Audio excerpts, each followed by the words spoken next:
August മാസം 21-ാം തീയതി ക്രിസ്തുവർഷം 2024 പാലാരിവട്ടം ബൈബിൾ ചർച്ച് മലയാളം കൂട്ടായ്മയിൽ നിന്ന് ജീവനും ചൈതന്യവുമുള്ള ദൈവവചനവുമായി ഒരിക്കൽ കൂടി ദൈവകൃപയാൽ വിൻസെൻ്റ് തോമസ്. എന്നെ കേൾക്കുന്ന ഏവർക്കും കർത്താവായ യേശു ക്രിസ്തുവിൻ്റെ നാമത്തിൽ കൃപയും സമാധാനവും നേർന്നുകൊള്ളുന്നു. ഇന്നത്തെ തിരുവചന വായനയ്ക്കായിട്ട് എടുത്തിരിക്കുന്ന ഭാഗം എഫേസ്യ ലേഖനം അതിൻ്റെ 4-ാം അധ്യായത്തിൻ്റെ 1 മുതൽ 13 വരെയുള്ള വാക്യങ്ങളാണ്. എഫേസ്യ ലേഖനം 4-ാം അധ്യായം 1 മുതൽ 13 വരെയുള്ള വാക്യങ്ങൾ. കർത്തൃസേവ നിമിത്തം ബന്ധനായിരിക്കുന്ന ഞാൻ പ്രബോധിപ്പിക്കുന്നത്, നിങ്ങളെ വിളിച്ചിരിക്കുന്ന വിളിക്ക് യോഗ്യമാം വണ്ണം പൂർണ്ണ വിനയത്തോടും സൗമ്യതയോടും ദീർഘക്ഷമയോടും കൂടെ നടക്കുകയും സ്നേഹത്തിൽ അന്യോന്യം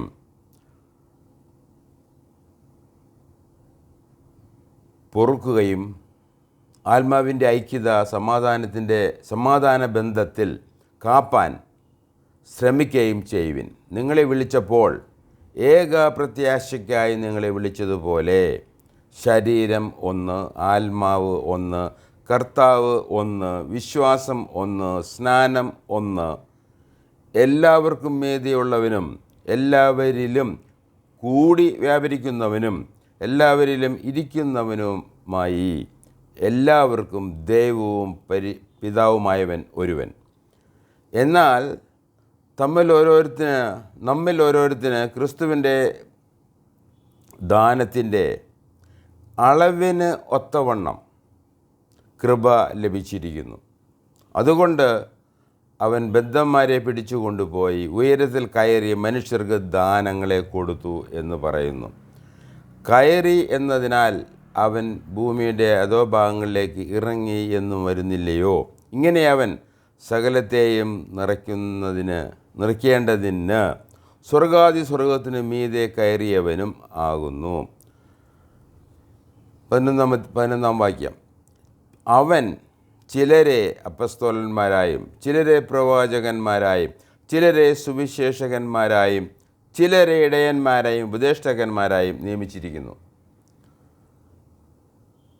അത് നാം എല്ലാവരും വിശ്വാസത്തിലും ദൈവപുത്രനെക്കുറിച്ചുള്ള പരിജ്ഞാനത്തിലുമുള്ള ഐക്യതയും നിറഞ്ഞ പുരുഷത്വവും ക്രിസ്തുവിൻ്റെ സമ്പൂർണതയായ പ്രായത്തിൻ്റെ അളവ് പ്രാപിക്കുവോളം വിശുദ്ധന്മാരുടെ യഥാസ്ഥാനത്തിനായുള്ള ശുശ്രൂഷയുടെ വേലയ്ക്കും ക്രിസ്തുവിൻ്റെ ശരീരത്തിൻ്റെ ആത്മീക വർധനയ്ക്കും ആകുന്നു.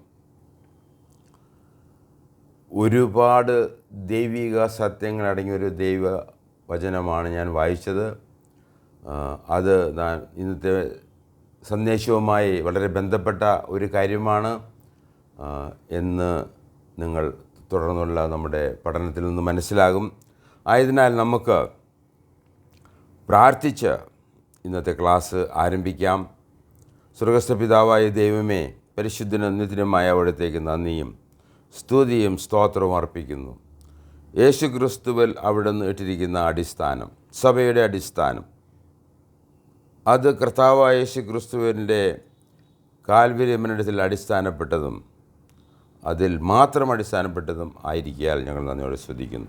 ഇന്നത്തെ ദൈവവചന പഠനത്തിലൂടെ ഈ അടിസ്ഥാനമിട്ട കർത്താവായ യേശു ക്രിസ്തുവിൽ, അടിസ്ഥാനമാകുന്ന കർത്താവായ യേശുവിൽ വിശ്വസിച്ച് ദൈവിക അനുഗ്രഹങ്ങൾ പ്രാപിക്കുവാനും ദൈവിക സത്യങ്ങൾ മനസ്സിലാക്കുവാനും അവിടുത്തെ പരിശുദ്ധാത്മാവ് ഞങ്ങളെ സഹായിക്കണമേ എന്ന് ക്രിസ്തുയേശുവിൻ്റെ നാമത്തിൽ അപേക്ഷിക്കുന്നു. ആമേൻ. ഇന്ന് പറയാൻ ഉദ്ദേശിക്കുന്ന ചില കാര്യങ്ങളിൽ ഒന്ന്, ദൈവം ഉദ്ദേശിക്കുന്ന കാര്യങ്ങൾ മനുഷ്യൻ പ്രാപിക്കാൻ തക്കവണ്ണം അതിൻ്റെ വഴിയും അതിന് വേണ്ട ഉപദേശങ്ങളും ദൈവം നമുക്ക് നൽകിയിട്ടുണ്ട്. അത് കൃപയാൽ സൗജന്യമായി നൽകിയിരിക്കുന്നു എന്നുള്ളതും അത് ക്രിസ്തുവിലാണെന്നുള്ളതുമാണ് അതിൻ്റെ മർമ്മപ്രധാനമായ രഹസ്യം. അത് നമ്മൾ മനസ്സിലാക്കണം. ക്രിസ്തു കൂടാതെ ഈ പ്രപഞ്ചത്തിൽ മനുഷ്യന് ഒന്നും ലഭ്യമാകുകയില്ല. എല്ലാം അത് കർത്താവായ യേശു ക്രിസ്തുവിൽ തന്നെയാണ്. ഇത് അപ്രകാരം ദൈവവചനത്തിൽ നിന്ന് വിശ്വസിക്കുന്നുവെങ്കിൽ അത് വിശ്വസിക്കുന്നവർക്ക് കൊള്ളാം. എങ്കിൽ അത് വിശ്വസിക്കാൻ തക്കവണ്ണം പ്രാപ്തരല്ല എങ്കിൽ, അതിനുള്ള ആത്മീയ ഉണർവ് ഇല്ല എങ്കിൽ, ആത്മീയ വളർച്ചയില്ല എങ്കിൽ, അടിസ്ഥാനമായിട്ടുള്ള കാര്യങ്ങൾ മനസ്സിലാക്കി ആ അടിസ്ഥാനങ്ങളിൽ വിശ്വസിച്ച് അടിസ്ഥാനമായിട്ട് ഒരു ക്രൈസ്തവനായി ദൈവഭാഗത്തേക്ക് വരണം, ദൈവമായിട്ട് നിരപ്പ് പ്രാപിക്കണം, പാപമോചനം ലഭിക്കണം, നിത്യരക്ഷ ലഭിക്കണം, നിത്യ ജീവൻ ലഭിക്കണം. ഇതാണ് നമ്മൾ ഉദ്ദേശിക്കുന്ന നമ്മുടെ സന്ദേശത്തിൻ്റെ ഈ പ്രയാസങ്ങളുടെ പിന്നിലുള്ള ആഗ്രഹം അത് തന്നെയാണ് എന്നോർപ്പിക്കാൻ ആഗ്രഹിക്കുകയാണ്. കഴിഞ്ഞ ആഴ്ചകളിൽ നാം പഠിച്ചത് ഒരു വ്യക്തി എങ്ങനെ ആത്മീയനാകും എന്നുള്ളത് തന്നെയാണ്. ദൈവം ആത്മാവാകുന്നു, ദൈവത്തിൻ്റെ പരിശുദ്ധാത്മാവിൽ നമ്മൾ ആത്മീയരാകുന്നു. അത് ക്രിസ്തുവിൽ അടിസ്ഥാനപ്പെട്ട അവൻ്റെ കാൽവരി മരണവുമായിട്ട് ബന്ധപ്പെട്ട കാര്യങ്ങളിലാണ്. അത് അടിസ്ഥാനമായിട്ടുള്ള കാര്യങ്ങൾ നാം മനസ്സിലാക്കണം. അതിനുശേഷം ഈ ആത്മീയനെക്കുറിച്ച് ദൈവം ആഗ്രഹിക്കുന്നത് അവൻ വിവേചന ശക്തിയുള്ളവനായിരിക്കണം. കാര്യങ്ങളെ ദൈവിക തലത്തിൽ ദൈവത്തിൻ്റെ വചനപ്രകാരം പരിശുദ്ധാത്മാവിൻ്റെ നിർദ്ദേശപ്രകാരം നാം മനസ്സിലാക്കി നമ്മുടെ ജീവിതം തുടരണം. അത് ഈ ലോക ജീവിതവുമായിട്ടും ഈ ലോകത്തിൻ്റെ ജ്ഞാനവും ഈ ലോകത്തിൻ്റെ മനുഷ്യൻ്റെ ജ്ഞാനവും ത്തിൽ നിന്ന് വിപരീതമായി അത് ദൈവത്തിൽ നിന്നും ദൈവികവും അത് പരിശുദ്ധാത്മാവിൽ നൽകപ്പെട്ടതും അത് നിത്യമായ വചനത്തിൽ രേഖപ്പെടുത്തിയിരിക്കുന്നതാകുന്നു. അങ്ങനെ ഒന്നിൽ ഈ ലോകത്തിൽ നിന്നും മനുഷ്യരിൽ നിന്നും അവരുടെ ഉപദേശങ്ങളിൽ നിന്നും ദൈവത്തിലേക്ക് തിരിയുക, ദൈവതീയ ഉപദേശങ്ങളിലേക്ക് തിരിയുക. മനുഷ്യന് കാണിച്ചു തരുന്ന വഴികളിലും അവൻ്റെ സംഘടനകളിൽ നിന്നും മാറി ദൈവത്തോടും ദൈവത്തിൻ്റെ സഭയോടും ക്രിസ്തു തലയാവുന്ന സഭയോടും ചേരുക എന്നുള്ളതാണ് ദൈവം ഓരോ വ്യക്തികളിൽ നിന്നും ആഗ്രഹിക്കുന്നത്.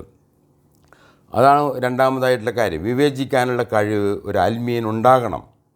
ആത്മീയനാകാൻ എളുപ്പമാണ്, എന്നാൽ ആത്മീയമായി വിവേചന ശക്തിയുള്ളവനായി കാര്യങ്ങളെ മനസ്സിലാക്കി ജീവിക്കുന്നവനാകാൻ അത് അല്പം പ്രയാസമുള്ള കാര്യമാണ്. അതുമാത്രമല്ല, അതിന് ഉത്തരവാദിത്വം നമുക്കുണ്ട്. വിശ്വസിക്കാനും നമുക്ക് ഉത്തരവാദിത്വമുണ്ട്. ആ വിശ്വാസത്തിൻ്റെ ഉള്ളടക്കങ്ങൾ മനസ്സിലാക്കി ജീവിക്കാനും നമുക്ക് ഉത്തരവാദിത്വമുണ്ട് എന്നുകൂടി ഓർപ്പിക്കാൻ ആഗ്രഹിക്കുകയാണ്. അങ്ങനെ ആത്മീയനായി വിവേചിക്കാൻ കഴിവുള്ളവനായി പരിശോധിക്കാൻ അതിനെ വിധിക്കാൻ തക്കവണ്ണം കഴിവുള്ളവരായി ആത്മീയവും മാനസികവും ഭൗതികവുമായതെല്ലാം തിരുവചനപ്രകാരം ഗ്രഹിച്ച് ജീവിതത്തിൽ സഫലമാക്കണം. ഇവിടെയാണ് നാം കഴിഞ്ഞ ആഴ്ച അവസാനിപ്പിച്ചത്.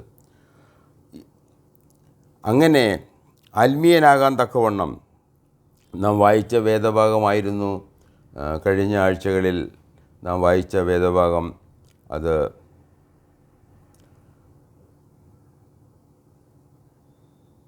യോഹന്നാൻ്റെ സുവിശേഷം 3-ാം അധ്യായത്തിൽ നിന്നായിരുന്നു. നീ വീണ്ടും ജനിക്കണം. കർത്താവ് പറഞ്ഞ കാര്യമാണ്. നീ വീണ്ടും ജനിച്ചില്ല എങ്കിൽ നിനക്ക് ദൈവരാജ്യം കാണാൻ സാധിക്കില്ല. അത് എപ്രകാരമാണ് എന്ന് നാം കഴിഞ്ഞ ആഴ്ചകളിൽ തിരുവചനത്തിൽ നിന്ന് വായിക്കുകയുണ്ടായി. ആത്മീയനാകുന്നത് ദൈവവചനപ്രകാരം, ഈ ലോകപ്രകാരമല്ല, ഈ ലോകത്തിലെ മതപ്രകാരമല്ല, മനുഷ്യൻ്റെ ബുദ്ധിയിൽ വന്നതുമല്ല. ദൈവവചനപ്രകാരം, ദൈവത്തിൻ്റെ മനസ്സിപ്രകാരമാണ്. യോഹന്നാൻ്റെ സുവിശേഷത്തിൽ നമ്മൾ വായിച്ചത് പുത്രനിൽ വിശ്വസിക്കുന്നതിന് നിത്യജീവനുണ്ട്. ഈ പുത്രൻ മനുഷ്യൻ സ്വീകരിച്ചവനാണ് യേശു. ഈ യേശുവാണ് യഹൂദന്മാരുടെ വാഗ്ദത്ത മശീഹ. ഈ മനുഷ്യൻ സ്വീകരിച്ച യേശു ക്രിസ്തുവാണ്. ക്രിസ്തു പാപ പരിഹാരകനായി കാൽവരി ക്രൂശിൽ ക്രൂശിതനായി. ക്രിസ്തു മരിച്ചവരിൽ നിന്ന് 3-ാം നാൾ പുനരുദ്ധാനം ചെയ്തു. ഈ പാപപരിഹാരകനായി മരിച്ച ക്രിസ്തുവിൽ വിശ്വസിക്കുന്നവന് നിത്യജീവൻ ലഭിക്കുന്നു. ഇതാണ് ദൈവിക പദ്ധതിയുടെ രത്നച്ചുരുക്കം. യേശു ക്രിസ്തുവാകുന്നു, ക്രിസ്തു ക്രൂശിക്കപ്പെട്ടു, അവൻ പുനരുദ്ധാനം ചെയ്തു. ഇവനിൽ വിശ്വസിക്കുന്നവന് നിത്യജീവൻ, പാപക്ഷമ, പാപപരിഹാരം, അവൻ ന്യായവിധിയിൽ അകപ്പെടാതെ ജീവനിലേക്ക് കടന്നിരിക്കുന്നു. ഇതാണ് ഇതിൻ്റെ രത്ന ചുരുക്കം. നമുക്കിപ്രകാരം അതിനെ മനസ്സിലാക്കാം. പിതാവ് പുത്രനെ അയച്ചു, പുത്രൻ പാപപരിഹാരകനായി മരിച്ചു, പുനരുദ്ധാനം ചെയ്തു. എന്നാൽ പിതാവ് പുത്രനിൽ സാധ്യമാക്കിയ പാപപരിഹാരം മനുഷ്യർക്ക് വെളിപ്പെടുത്തി കൊടുക്കുന്നത് പരിശുദ്ധാത്മാവാണ്. അത് വളരെ പ്രധാനപ്പെട്ട ഒരു ഘടകമാണ്. അപ്പോൾ വഴിയുണ്ട്, ഉപദേശമുണ്ട്. അത് ആരാണ് നമുക്ക് വെളിപ്പെടുത്തി തരുന്നത്? ആ ഉത്തരവാദിത്തം ത്രിയേക ദൈവത്തിൽ പിതാവ്, പുത്രൻ, പരിശുദ്ധാത്മാവ്, അത് പുത്രൻ്റെയോ പരിശുദ്ധാത്മാവിൻ്റെയും ആണ് എങ്കിൽ കൂടി അത് കൂടുതൽ നമ്മൾക്ക് ബോധ്യം നൽകുന്നതിൻ്റെ ഉത്തരവാദിത്തം അത് പരിശുദ്ധാത്മാവിനാണ്. അങ്ങനെ പിതാവ് പുത്രനിൽ സാധ്യമാക്കിയ പാപപരിഹാരം മനുഷ്യർക്ക്, എനിക്കും നിങ്ങൾക്കും വെളിപ്പെടുത്തി തരുന്നത് പരിശുദ്ധാത്മാവാണ്. അത് എങ്ങനെ നടക്കുന്നു എന്നുള്ളതാണ് വിഷയം. അതെങ്ങനെ നടന്നു, കൊരിന്ത്യയിൽ എങ്ങനെ നടന്നു എന്നുള്ളത് നമ്മൾ അല്പമായിട്ട് പഠിച്ച വിഷയമാണ്. അപ്പോൾ പരിശുദ്ധാത്മാവ് ആത്മീയ വരങ്ങൾ നൽകി അപ്പസ്തോലന്മാർ വഴി പരിശുദ്ധാത്മാവിൻ്റെ ഉപദേശം അവർക്ക് കൊടുത്തുകൊണ്ടാണ് കൊരിന്ത്യയിലെ വ്യക്തികളെ ദൈവം ആത്മീയരാക്കി തീർത്തത്, ക്രിസ്തുവിൻ്റെ സഭയുടെ അംഗങ്ങളാക്കി തീർത്തത്. ഇത് ഈ വഴിയും ഉപദേശവും അതിൻ്റെ മാർഗവും. ഇപ്പോൾ എങ്ങനെ നമ്മൾ രക്ഷിക്കപ്പെടുമെന്ന് ചോദിച്ചു കഴിഞ്ഞാൽ അത് വിശ്വാസത്താലാണ്. ആരിൽ വിശ്വസിക്കുമ്പോൾ? യേശു ക്രിസ്തു വിശ്വസിക്കും. എന്ത് വിശ്വസിക്കണം? അതിൻ്റെ ഉള്ളടക്കം എന്താണ്? കാൽവരി ക്രൂശിൽ പാപപരിഹാരനായി മരിച്ചു, അവൻ ഉയർത്തെഴുന്നേറ്റു. ഇതിൽ വിശ്വസിക്കുമ്പോൾ നമുക്ക് രക്ഷ ലഭിക്കുന്നു, നമ്മൾ ആത്മീയനായിത്തീരുന്നു. അതിനുള്ള മാർഗങ്ങൾ, ആ മാർഗം തെറ്റിയാൽ, അതിന് ദൈവം ഉദ്ദേശിച്ച കൃപയും കൃപാവരങ്ങളും നൽകിയ അപ്പസ്തോലന്മാരുടെ ഉപദേശങ്ങളല്ല എങ്കിൽ, അത് പരിശുദ്ധാത്മാവിനാൽ നാം ഉപദേശിക്കപ്പെടുന്നില്ല എങ്കിൽ, ഇത് വെറും വ്യർത്ഥമായ ഒരു താല്പര്യമായി മാറുകയാണ്. വെറും വ്യർത്ഥം. ഇത് വെള്ളത്തിൽ എഴുതിയ ജലരേഖകളെ പോലെ ഇരിക്കും. അതുകൊണ്ട് ഇത് നമ്മൾ ശക്തമായി മനസ്സിലാക്കേണ്ട മർമ്മപ്രധാനമായിട്ടുള്ള കാര്യങ്ങളാണ് എന്ന് ഓർപ്പിക്കാൻ ഞാൻ ആഗ്രഹിക്കുകയാണ്. അങ്ങനെ പരിശുദ്ധാത്മാവ് ആത്മീയ വരങ്ങൾ നൽകി അപ്പസ്തോലന്മാർ വഴി ആദിമസഭയെ പണിതു. ആദിമസഭ പെന്തക്കോസ്ത് നാൾ മുതൽ പരിശുദ്ധാത്മാവിൻ്റെ പ്രവർത്തനം, ആ പ്രവർത്തനം അപ്പസ്തോലന്മാരിലൂടെ മാത്രമായിരുന്നു.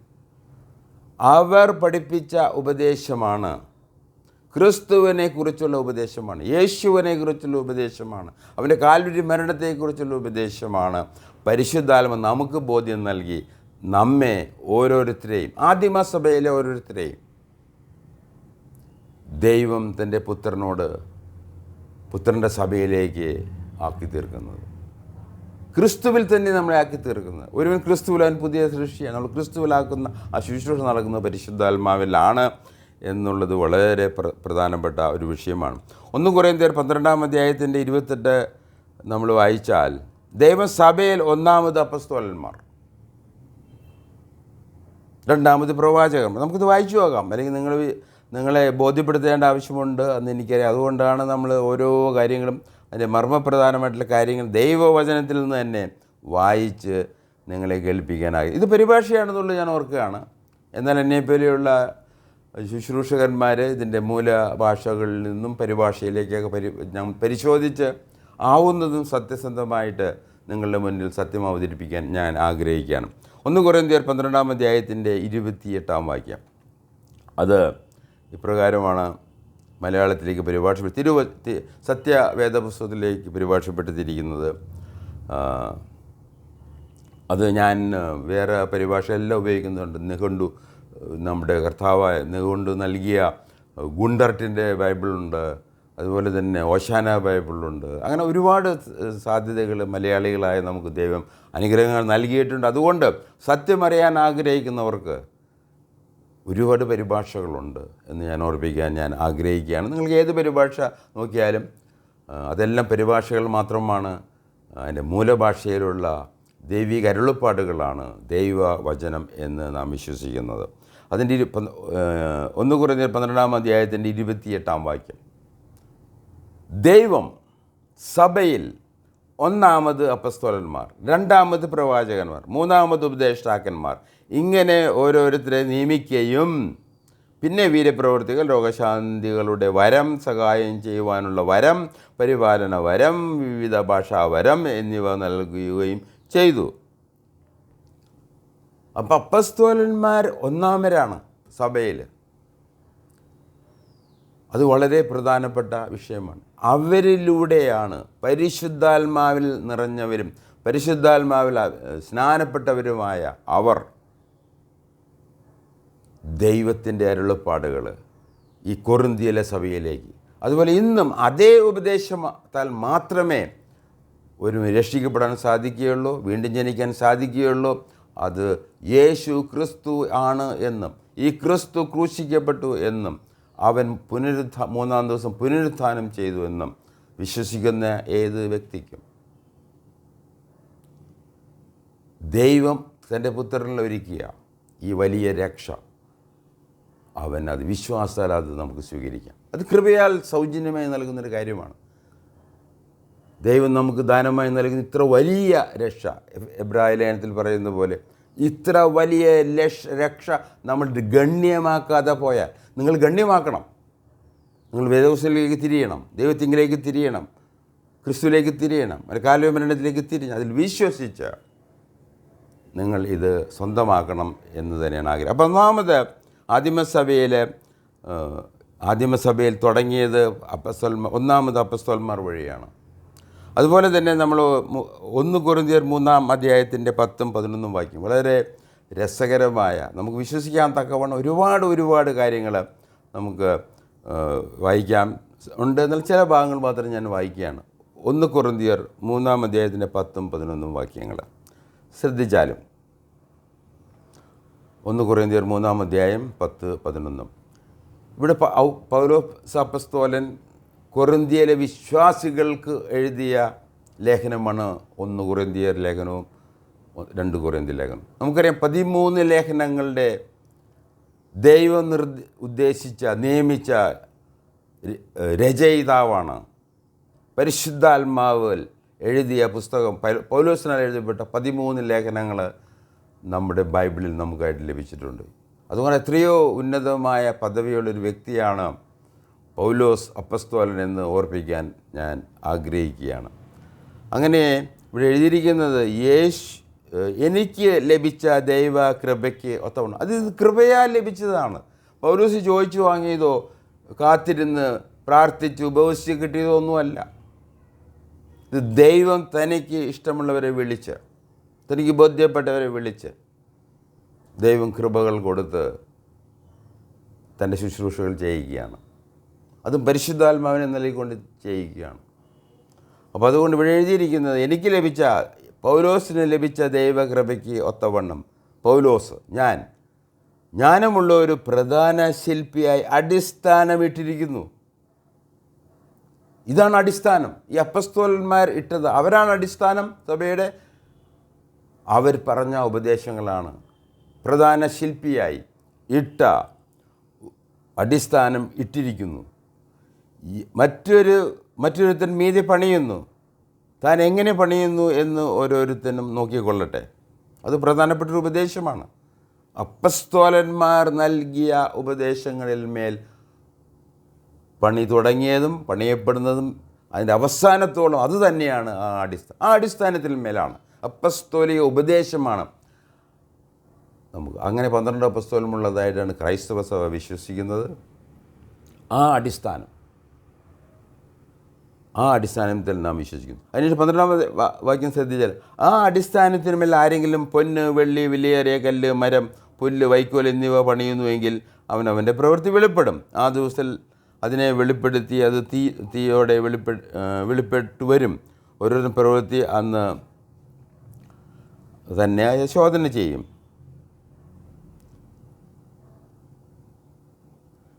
അതിൻ്റെ ഞാൻ ഉദ്ദേശിച്ച വാക്യം 11-ാം വാക്യമാണ്.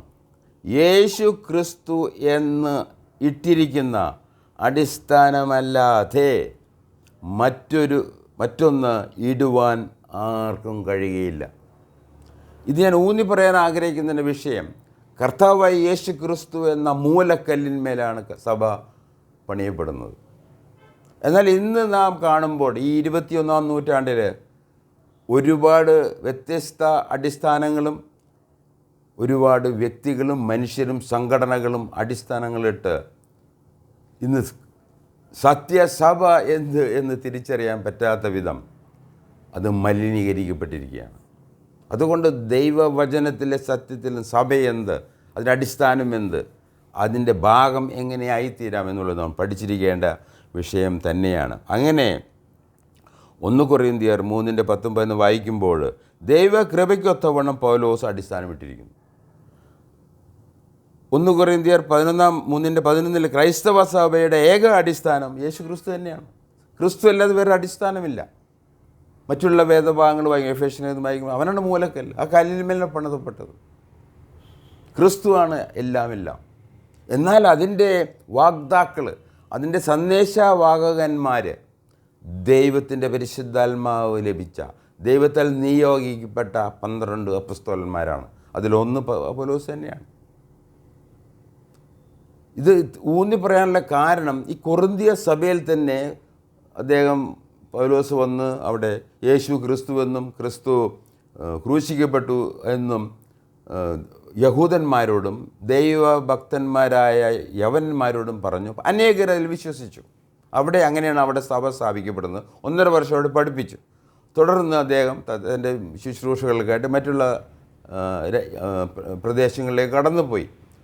തുടർന്ന് എഫേസിൽ നിന്ന് അപ്പൊല്ലോസിനെ അയച്ചു.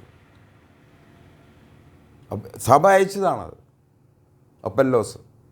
എന്നാൽ അവരുദ്ദേശിച്ച പ്രശ്നങ്ങൾ രൂക്ഷമായി. അതുകൊണ്ട് അപ്പസ്തോലിക ഉപദേശങ്ങൾ ആ അടിസ്ഥാനം നാം നന്നായിട്ട് മനസ്സിലാക്കുന്നില്ല എങ്കിൽ നാം വഞ്ചിക്കപ്പെടാനും നമ്മുടെ ആത്മരക്ഷയുടെ പ്രശ്നങ്ങളുണ്ടാകാനും സാധ്യതയുണ്ട്.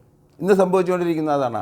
നമുക്ക് തിരിച്ചറിയാൻ പറ്റുന്നില്ല. രക്ഷ എന്താണ്, ആത്മീയ രക്ഷ എന്താണ്, സ്വർഗം എന്താണ്, നീതി എന്താണ്, ന്യായം എന്താണ്, ഒന്നും അറിയാത്ത രീതിയിൽ സമ്പ്രദായങ്ങൾ, നമ്മുടെ ട്രഡീഷൻസ് നമ്മൾ തുടരുകയാണ്. അതുകൊണ്ട്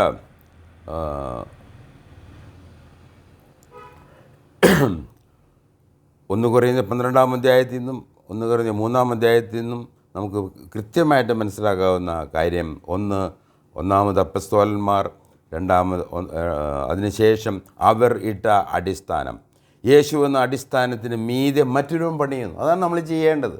ഞാൻ ചെയ്യുന്നത് അതാണ്. നമ്മളിന്ന് കാണുന്ന സഭാ സംഘടനകളുടെ അടിസ്ഥാനത്തിലല്ല അത് പണിയപ്പെടേണ്ടത്. അപ്പസ്തോലന്മാർ ഇട്ട അടിസ്ഥാനമായ ക്രിസ്തു, അതിൻ്റെ മേലെ നമുക്ക് പണിയണം. അതാണ് ശരിയായിട്ടുള്ള ഇത്. പലരും ബൈബിൾ ചെയ്യുന്നതും ആഗ്രഹിക്കുന്നതും അത് തന്നെയാണ്. അങ്ങനെ യേശു എന്ന അടിസ്ഥാനത്തിൻ്റെ മീതെ മുകളിൽ പണിയുവാൻ ദൈവം ചിലരെ നിയമിച്ചു. എങ്ങനെ നിയമിച്ചു? ദൈവം തന്നെ നിയമിച്ചു. അത് ദൈവം കൃപാവരങ്ങൾ നൽകി നിയമിച്ചു. അതാണ് നമ്മൾ എഫേസ്യ ലേഖനം 4-ാം അധ്യായം വായിക്കാനിടയായത്. അതെന്തിനു വേണ്ടിയാണെന്ന് അവിടെ എഴുതിയിട്ടുണ്ട്. എഫേസ്യ ലേഖനം 11 മുതൽ 13 വരെയുള്ള വാക്യം ഒന്നും കൂടി വായിക്കാൻ ഞാൻ ആഗ്രഹിക്കുകയാണ്. കാരണം നമ്മൾ എന്തുകൊണ്ടത് വായിച്ചു 1 തൊട്ട് 13 വരെ, അതിൻ്റെ 4-ാം അധ്യായത്തിൻ്റെ 11 മുതൽ 13 വരെയുള്ള വാക്യങ്ങൾ വായിക്കാൻ ആഗ്രഹിക്കുകയാണ്. 11 മുതൽ എഫേസ്യ 4-ാം അധ്യായം 11 മുതൽ 13 വരെ.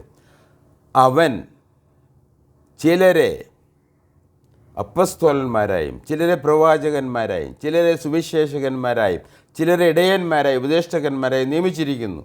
അത് നാം എല്ലാവരും വിശ്വാസത്തിലും ദൈവപുത്രനെക്കുറിച്ചുള്ള പരിജ്ഞാനത്തിലുമുള്ള ഐക്യതയും തികഞ്ഞ പുരുഷത്വവും ക്രിസ്തുവിൻ്റെ സമ്പൂർണ്ണതയായ പ്രായത്തിൻ്റെ അളവും പ്രാപിക്കുവോളം വിശുദ്ധന്മാരുടെ യഥാസ്ഥാനത്തിനായുള്ള ശുശ്രൂഷയുടെ വേലയ്ക്കും ക്രിസ്തുവിൻ്റെ ശരീരത്തിൻ്റെ ആത്മീക വർധനയ്ക്കുമാകുന്നു. ഇതാണ് ദൈവം ഉദ്ദേശിച്ചിരിക്കുന്ന ആഗ്രഹവും അതിനെ സംബന്ധിച്ച ഉപദേശവും. അപ്പോൾ ആരാലാണ് നമുക്ക് ആത്മീക വർധന വരുത്തേണ്ടത്? നമ്മളെങ്ങനെ ഒരു യോജിപ്പുള്ളവരായിട്ട് മുന്നോട്ട് പോകാൻ സാധിക്കും? നമ്മളെ കൊരിന്ത്യർ ലേഖനത്തിൽ നിന്ന് വായിച്ചു, പൗലോസ് അപ്പസ്തോലൻ എഴുതുമ്പോൾ പറഞ്ഞു, നിങ്ങൾ ഒരു മനസ്സുള്ളവരായിരിക്കണം, നിങ്ങൾ ഭിന്നിപ്പ് പാടില്ല. ഇന്ന് എന്തോരം ഭിന്നിപ്പുകളാണ്. ദൈവം വിഭജിക്കപ്പെട്ടിരിക്കുന്നു, ക്രിസ്തു വിഭജിക്കപ്പെട്ടിരിക്കുന്നു, സഭ വിഭജിക്കപ്പെട്ടിരിക്കുന്നു. എന്നാൽ നമ്മൾ എഫേസ്യനിൽ വായിച്ചല്ലോ, എല്ലാം ഒന്നേ ഉള്ളൂ. അതുകൊണ്ട് ഈ ഒന്നിലേക്ക് നാം വരണം. അതിന് ദൈവിക വഴികളും അപ്പസ്തോലിക ഉപദേശങ്ങളും അതാണ് നമ്മളുടെ വിഷയമായി നാം പഠിക്കുന്നത്. അപ്പോൾ അങ്ങനെ ഇവിടെ വായിക്കുന്നത് അപ്പസ്തോലന്മാർ, പ്രവാചകന്മാർ, സുവിശേഷകന്മാർ, ഇടയന്മാർ, ഉപദേശകന്മാരെ നിയമിച്ചിരിക്കുന്നു. അതുകൊണ്ട് നമ്മൾ സാധാരണ പ്രാദേശിക സഭകളിൽ, പ്രാദേശിക സഭ എന്ന് പറയുമ്പോൾ ഈ യേശുവിനെ ക്രിസ്തുവായും ക്രിസ്തു ക്രൂശിക്കപ്പെട്ടു എന്നും അവൻ പാപപരിഹാരാർത്ഥം നമ്മുടെ പാപങ്ങൾക്ക് പരിഹാരകനായിട്ട് മരിച്ചു എന്നും വിശ്വസിക്കുന്നവനും അവൻ അതിൻ്റെ ഫലമായിട്ട് അവൻ മൂന്നാം ദിവസം ഉയർത്തെഴുന്നേറ്റു എന്നും വിശ്വസിക്കുന്നവന് അവരാണ് സഭ, അവരാണ് സഭയുടെ അംഗങ്ങൾ. അവരുടെ കൂടിവരവാണ് പ്രാദേശിക സഭ. പ്രാദേശിക സഭ എന്ന പേരിലുള്ള ചില സഭകളുണ്ട്. അതുകൊണ്ടാണ് അത് വ്യക്തമാക്കുന്നത്. പ്രാദേശിക സഭ എന്ന് പറയുന്ന സഭയാണെന്ന് നിർബന്ധമില്ല. അവൻ രക്ഷിക്കപ്പെട്ടവനാണോ, കർത്താവ് യേശു ക്രിസ്തുവിൻ്റെ അടിസ്ഥാനത്തിൽ പണിയപ്പെട്ടതാണോ, അത് അപ്പസ്തോലിക ഉപദേശങ്ങളിൽ പണിയപ്പെട്ടതാണോ, അങ്ങനെയാണ് നമ്മൾ പരിശോധിക്കേണ്ടത്. അതുകൊണ്ട് പേരുകൊണ്ട് പലരിടത്തും ബൈബിൾ ചർച്ച് എന്നുള്ളത് കൊണ്ട് അത് ശരിയാവണമെന്നില്ല. ഉപദേശങ്ങളിൽ മേൽ പണിയപ്പെട്ടത്, ആ ഉപദേശങ്ങൾ കർത്താവ് യേശു ക്രിസ്തുവിൽ അടിസ്ഥാനപ്പെട്ടത് ആണ് എന്നോർപ്പിക്കാൻ ഞാൻ ഒരിക്കൽ കൂടി ശ്രമിക്കുകയാണ്. അങ്ങനെ അങ്ങനെ ഈ നമ്മൾ കൊരിന്ത്യർ ലേഖനം 12-ാം അധ്യായത്തിൻ്റെ 28-ാം വാക്യത്തിലും അപ്പസ്തോല പ്രവൃത്തി എഫേസ്യ ലേഖനം 4-ാം അധ്യായത്തിൻ്റെ 11 മുതൽ 11 വരെയുള്ള വാക്യങ്ങളിലും വായിച്ചതിൻ്റെ അടിസ്ഥാനത്തിൽ വേറെ ഒരുപാട് വാക്യങ്ങളുണ്ട് കേട്ടോ. ഇങ്ങനെ ദൈവം നിയമിച്ച അപ്പസ്തോലന്മാരിൽ ഒരുവനാണ് പൗലോസ് അപ്പസ്തോലൻ. ഈ കൊറിന്തിയിൽ ചെന്ന് സുവിശേഷീകരിച്ച് അവരുടെ രക്ഷയ്ക്ക് കാരണമായി, അവരാത്മീയരാകുവാൻ കാരണമായ ഒരു വ്യക്തിയാണ് പൗലോസ് അപ്പസ്തോലൻ. പൗലോസ് അപ്പസ്തോലനായി നിയമിക്കപ്പെട്ടവനാണ് എന്ന് 1 Corinthians 1-ാം വാക്യത്തിൽ നിന്ന് നമ്മൾ വായിച്ചിട്ടുള്ളതാണ്. വിളിക്കപ്പെട്ട എന്ന് അവിടെ എഴുതിയിട്ടുണ്ട്. ദൈവേഷ്ടത്താൽ യേശു ക്രിസ്തുവിൻ്റെ അപ്പസ്തോലൻ വിളിക്കപ്പെട്ട പൗലോസും സഹോദരമായ സോസ്തവാൻ്റെ കൊരിന്ത്യയിലുള്ള ദൈവസഭ. വളരെ വ്യക്തമായിട്ട് പൗലോസിനെ നാം വിശ്വസിക്കുന്നില്ല എങ്കിൽ, അവൻ ദൈവത്തിൻ്റെ പരിശുദ്ധാത്മ എഴുതിയ ലേഖനമാണ് എന്ന് എഴുതിയിരിക്കും, ഇത് അധികാരമുള്ളതാണ് എന്ന് നമ്മൾ വിശ്വസിക്കുന്നില്ല എങ്കിൽ പിന്നെ എന്ത് നാം വിശ്വസിക്കും? ഈ മനുഷ്യർ പറയുന്ന കാര്യങ്ങളോ, മനുഷ്യൻ്റെ ജ്ഞാനവും മനുഷ്യൻ്റെ ബുദ്ധിയും മനുഷ്യൻ്റെ പ്രമാണങ്ങളും അത് നമ്മൾ ഒരിക്കലും ദൈവത്തിലേക്ക് അടുപ്പിക്കുകയില്ല. അതുകൊണ്ട് ദൈവത്തിൻ്റെ വഴിയും ദൈവത്തിൻ്റെ ഉപദേശങ്ങളും മാത്രമാണ് നമുക്ക് ആശ്രയമായിരിക്കുന്നത്. പൗലോസ് അപ്പസ്തോലനാണ്, ദൈവത്താൽ നിയമിക്കപ്പെട്ടവനാണ് എന്നുള്ളതിന് ഒരു വാക്യം കൊണ്ട് വായിക്കാൻ ആഗ്രഹിക്കാൻ.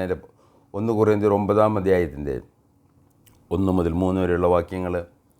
അതിൻ്റെ 9-ാം അധ്യായം. ഞാൻ പൗലോസ് അപ്പസ്തോലൻ എഴുതുകയാണ്, ഞാൻ സ്വതന്ത്രൻ അല്ലയോ, ഞാൻ അപ്പസ്തോലൻ അല്ലയോ, നമ്മുടെ കർത്താവായ യേശു ക്രിസ്തുവിനെ ഞാൻ കണ്ടിട്ടില്ലയോ, കർത്താവിൽ ഞാൻ ചെയ്ത പ്രവൃത്തികളെ പോലെ നിങ്ങളല്ലയോ. ഇതിനെല്ലാം ഉത്തരമാണ് യെസ് എന്നുള്ളതാണ്.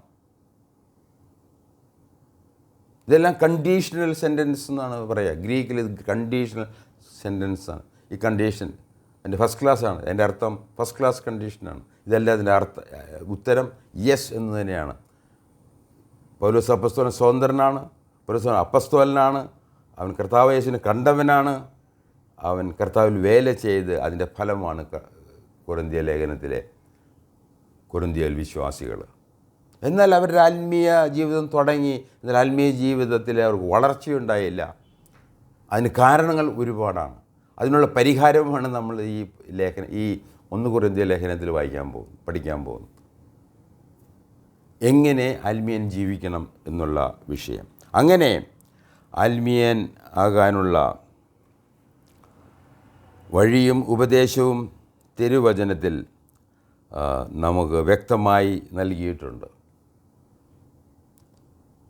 എഫേസ്യർ 2-ാം അധ്യായത്തിൻ്റെ 19 മുതൽ 22 വാക്യങ്ങൾ. നമുക്ക് എങ്ങനെ ഈ വഴി ആത്മീയനാകാനുള്ള വഴിയും ഉപദേശവും തിരുവചനം വ്യക്തമായിട്ടുണ്ട് എന്നുള്ളതിന് നമുക്ക് എഫേസ്യർ 2-ാം അധ്യായത്തിൻ്റെ 19 തൊട്ട് 22 വാക്യങ്ങൾ വായിക്കാം. എഫേസ്യൻ 2-ാം അധ്യായത്തിൻ്റെ 19 മുതൽ 22 വരെയുള്ള വാക്യങ്ങൾ. ആകയാൽ നിങ്ങൾ ഇനിയും അന്യന്മാരും പരദേശികളും അല്ല, വിശുദ്ധന്മാരുടെ സഹപൗരന്മാരും ദൈവത്തിൻ്റെ ഭവനക്കാരുമത്രേ. എഫേസ്യയിലെ വിശ്വാസികളോട് പറയുകയാണ്.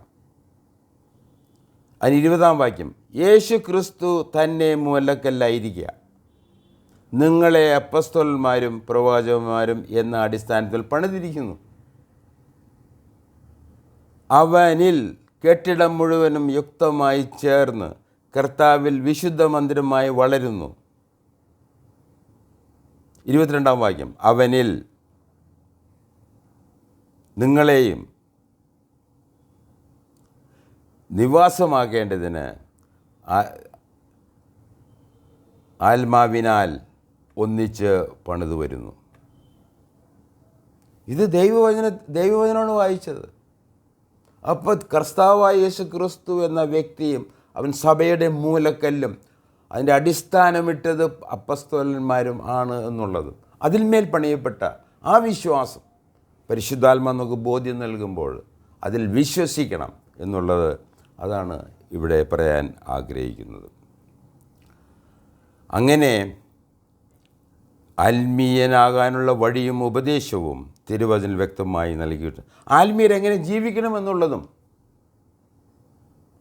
ദൈവവചനം പറയുന്നുണ്ട്. അതിന് ആധാരമായിട്ടൊരു വാക്യം വായിക്കാൻ ആഗ്രഹിക്കാൻ. ആത്മീയ ജീവിതത്തിന് വേണ്ടതെല്ലാം തിരുവെഴുത്തുകൾ നൽകിയിരിക്കുന്നു. തിരുവെഴുത്തുകൾ ദൈവവചനത്തിൽ ദൈവത്തിൻ്റെ പ്ലാനും പദ്ധതിയും ദൈവം ഉദ്ദേശിച്ചുപോലെ നടക്കണമെങ്കിൽ അത് നമുക്ക് വെളിപ്പെടുത്തി എഴുതി സൂക്ഷിച്ച് തന്നിരിക്കുന്ന പുസ്തകമാണ് ബൈബിൾ. എന്നാൽ നമ്മൾ വായിക്കുന്നതിൻ്റെ പരിഭാഷയാണെന്നുള്ളത് നമ്മൾ ഓർത്തിരിക്കേണ്ട ആവശ്യമാണ്. എന്നാൽ ആത്മീയ ജീവിതത്തിന് വേണ്ടതെല്ലാം നമുക്ക് അതിന് 2 പത്രോസ് അതിൻ്റെ 1-ാം അധ്യായത്തിൻ്റെ 3-ാം വാക്യമാണ് അതിന് ആധാരമായിട്ട് എടുത്തിരിക്കുന്നത്. ആത്മീയൻ എങ്ങനെ ആകണം, ആത്മീയൻ എങ്ങനെ ജീവിക്കണം, അതിനുള്ള വഴിയും ഉപദേശവും, അതും വളരെ പ്രധാനപ്പെട്ടതാണ്. അതുകൊണ്ട് പത്രോസ് അപ്പസ്തോലൻ എഴുതിയ 2-ാം ലേഖനത്തിൽ നിന്നൊരു വാക്യം വായിക്കാൻ ആഗ്രഹിക്കുകയാണ്. അതിന് 3-ാം വാക്യം, തൻ്റെ മഹത്വത്താലും, ഇവിടെ ദൈവത്തിൻ്റെ മഹത്വമാണ് ഉദ്ദേശം, തൻ്റെ മഹത്വത്താലും വീര്യത്താലും നമ്മെ ക്രൈസ്തവരെ വിളിച്ചവൻ്റെ പരിജ്ഞാനത്താൽ അവൻ്റെ ദിവ്യശക്തി ജീവനും ഭക്തിക്കും വേണ്ടിയത് ഒക്കെയും നമുക്ക് ദാനം ചെയ്തിരിക്കുന്നുവല്ലോ. ഇതിൽ ഏറ്റവും പ്രധാനമായിട്ട് ഞാൻ പറയാൻ ആഗ്രഹിക്കുന്നത് ജീവനും ഭക്തിക്കും വേണ്ടതെല്ലാം, എല്ലാം എന്ന് പറഞ്ഞാൽ എല്ലാം തന്നെയാണ്. ജീവനും ഭക്തിക്കും. ജീവൻ എങ്ങനെ ലഭിക്കും? പുത്രനുള്ളവന് നിത്യജീവനുണ്ട്, പുത്രൻ വിശ്വസിക്കുന്ന നിത്യജീവനുണ്ട്, അവൻ ശിക്ഷാവിധിയിൽ അകപ്പെടുകയില്ല. ഇത്രയും ആശ്വാസം നൽകുന്ന വാക്യമാണ്. അങ്ങനെയാണ് ജീവൻ ലഭിക്കുന്നത്. ഇനി എങ്ങനെ ഭക്തിയിൽ ജീവിക്കണം? അതിന് ഭക്തി എന്നുള്ളതിന് ഗോഡ്ലിനെസ് എന്നാണ് അതിൻ്റെ ഇംഗ്ലീഷ് പരിഭാഷ. അപ്പോൾ ഈ ഭക്തി എന്ന് പറയുമ്പോൾ സാധാരണ മനുഷ്യരെ പോലെ ഒരു മോറൽ ലൈഫ്, ഒരു ധാർമ്മിക ജീവിതമല്ല, ഒരു മാനുഷിക തലത്തിൽ മനുഷ്യൻ്റെ ഉപദേശപ്രകാരമുള്ള ഒരു ഉദ്ദേശമല്ല ഈ ഭക്തി എന്ന വാക്കുകൊണ്ട്. ഗോഡ്ലിനെസ് ആണത്. ദൈവത്തെ പ്രസാദിപ്പിക്കുന്നത്, ദൈവത്തോടുള്ള ബന്ധത്തിൽ ക്രിസ്തുവിൽ മോചനം ലഭിച്ച നിത്യജീവനുള്ളൊരു വ്യക്തി ഭക്തിയിൽ എങ്ങനെ, അതാണ് ഭക്തി എന്ന് ഉദ്ദേശിക്കുന്നത്. അതിനെല്ലാം ദൈവം നമുക്ക് ദാനം ചെയ്തിരിക്കുന്നു. അതാണ് വേദപുസ്തകം. ഈ 66 പുസ്തകങ്ങളടങ്ങുന്ന ദൈവവചനം. 1 കൊരിന്ത്യർ ലേഖനം എഴുതപ്പെടുമ്പോൾ 2-ാം ലേഖനമോ ബാക്കിയുള്ള ഒരുപാട് ലേഖനങ്ങൾ പിന്നെയും അത് വെളിപ്പെടാൻ നമുക്ക് ലഭിക്കുന്നതേ ഉള്ളൂ. AD ഏകദേശം 96 വെളിപ്പാട് പുസ്തകം എഴുതപ്പെടുന്നത്. എന്ന് പറഞ്ഞാൽ AD 57 ഈ കൊരിന്ത്യ ലേഖനം എഴുതുമ്പോൾ നമ്മൾ പഠിച്ചതുപോലെ 51 അവിടെ ശുശ്രൂഷയെ ചെന്നു സുവിശേഷീകരിച്ചു, കൊരിന്ത്യയിൽ സഭ സ്ഥാപിക്കപ്പെട്ടു, അനേകർ രക്ഷിക്കപ്പെട്ടു. അതിനുശേഷം 57 AD 87 ഈ കൊരിന്ത്യ ലേഖനം എഴുതുന്നത്. അതിനുശേഷം പിന്നെയും 100 അടുത്ത ഏകദേശം 50 വർഷത്തെ ഒരുപാട് വെളിപാട് പിന്നെയും ലഭിച്ചിട്ടുണ്ട്. എന്നിട്ട് കാനൻ ദൈവം ക്ലോസ് ചെയ്തു, അടച്ചു. എന്നിട്ട് പറയും നമ്മളോടത് വായിച്ച് മനസ്സിലാക്കി അത് നമ്മുടെ കസ്റ്റോഡിയനായിട്ട് തന്നു. സഭയാണ് അതിൻ്റെ കസ്റ്റോഡിയൻസ്. കാരണം ഇതെല്ലാം എഴുതിയിരിക്കുന്ന സഭയ്ക്ക് എഴുതിയിട്ടുള്ള ലേഖനങ്ങളാണ്. അത് വായിച്ച് നമ്മൾ ആത്മീയരായിട്ട് ദൈവത്തെ പ്രസാദിപ്പിച്ച് ജീവിക്കണം. ജീവനും ഭക്തിക്കും വേണ്ടതെല്ലാം. അപ്പോൾ അതുകൊണ്ട് കൊറിന്തിയ വിശ്വാസികളിൽ പ്രശ്നമുണ്ടായി എന്ന് ചോദിച്ചാൽ പ്രശ്നമുണ്ടായിരുന്നു. കാരണം എന്താ, അവർക്ക് പരിപൂർണമായ വെളിപാടുകൾ ലഭിച്ചിട്ടില്ല. എന്നാൽ നാമോ ഇന്ന് 21-ാം നൂറ്റാണ്ടിൽ ജീവിക്കുന്ന നമുക്കോ ഇത് മൊത്തത്തിൽ ഭക്തിക്കും ജീവനും ഭക്തികളും എല്ലാം നമുക്കുണ്ട്. അപ്പോൾ ഇത് നമ്മൾ വായിക്കാതിരുന്നാൽ, അതിൽ വിശ്വസിക്കാതിരുന്നാൽ, അത് നമ്മുടെ ജീവിതം സഫലമാകാതിരുന്നാൽ അയ്യോ കഷ്ടം. അത് നമുക്ക് വ്യക്തിപരമായിട്ടുള്ള ഒരു വലിയ നഷ്ടം ആയിരിക്കും. ഇത് ഞാനിന്ന് എൻ്റെ വാക്കുകൾ അവസാനിപ്പിക്കാൻ ആഗ്രഹിക്കാൻ സംക്ഷേപമായി പറയാനുള്ളത്, പാപക്ഷമയ്ക്കും നിത്യജീവനും വഴിയും ഉപദേശവും അപ്പസ്തോലന്മാർ വഴി നൽകിയിരിക്കുന്നു. അതിൽ വിശ്വസിച്ച അനുഗ്രഹങ്ങളിലേക്ക് പ്രവേശിക്കാൻ ദൈവം നമ്മളെ സഹായിക്കട്ടെ. ഒരിക്കൽ കൂടി ഞാനത് വായിക്കാൻ ആഗ്രഹിക്കുക.